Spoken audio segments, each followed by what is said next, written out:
on the life of St Francis Borgia, the eldest son of Juan Borgia, 3rd Duke of Gandia, and Joan of Aragon. Francisco de Borgia embarked on a brilliant political career at the age of 18, with his entry into service at the court of Emperor Charles V. The following year, he married Eleanor de Castron, the First Lady in Waiting, an intimate friend of the Empress, who was, like himself, known for her exceptional piety and virtue. The young couple enjoyed high favor, and upon being appointed to manage the affairs of the imperial household, travelled about with the court for the next 10 years. Then the emperor made the energetic young grandee lieutenant governor and viceroy of Catalonia on the 26th of June 1539.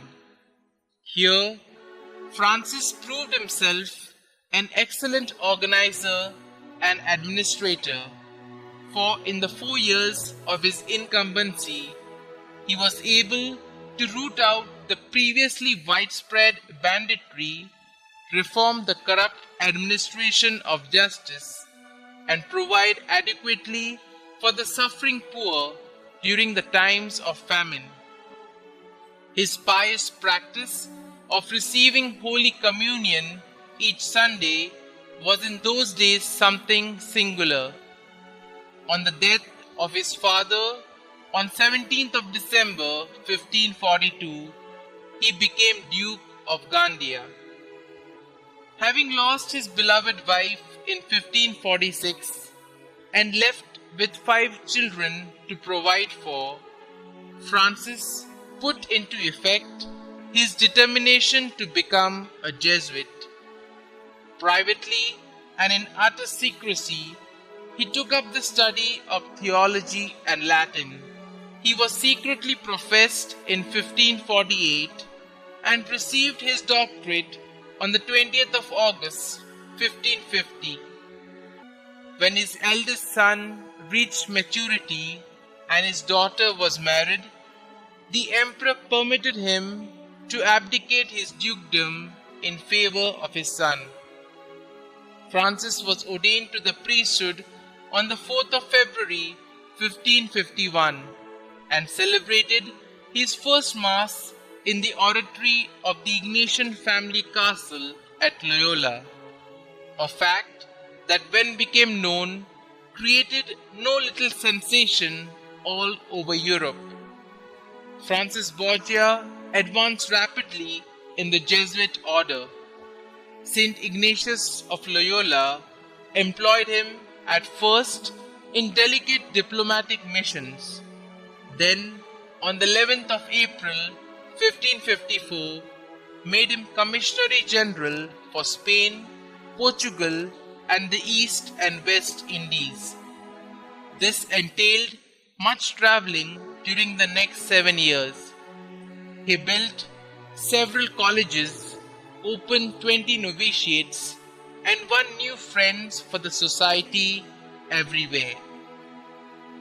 On the death of Diego Lainez, the successor of Ignatius, Francis was nominated Vicar General, and on the 2nd of July, he was elected the 3rd General of the Jesuits.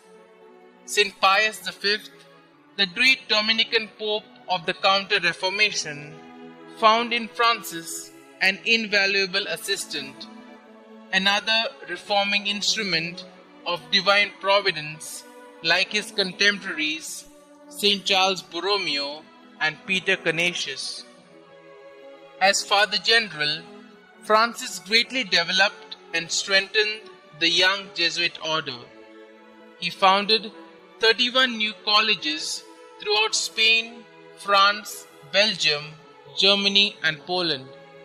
In the foreign mission field, his enterprising zeal extended the society's work to Florida, Mexico, Peru, and the island of Crete, and during his generalship, 66 Jesuit missionaries sealed their faith in blood in Japan. Noted for the depth of his interest in the mystical life, which obviously thrived even amidst the business environment, Francis Borgia died on the 10th of October 1572 while on a papal diplomatic mission in a bid to win the courts of Spain, Portugal and France to the Pope's plan of exploiting the Great Sea victory at Lepanto by a combined land expedition against the Turks.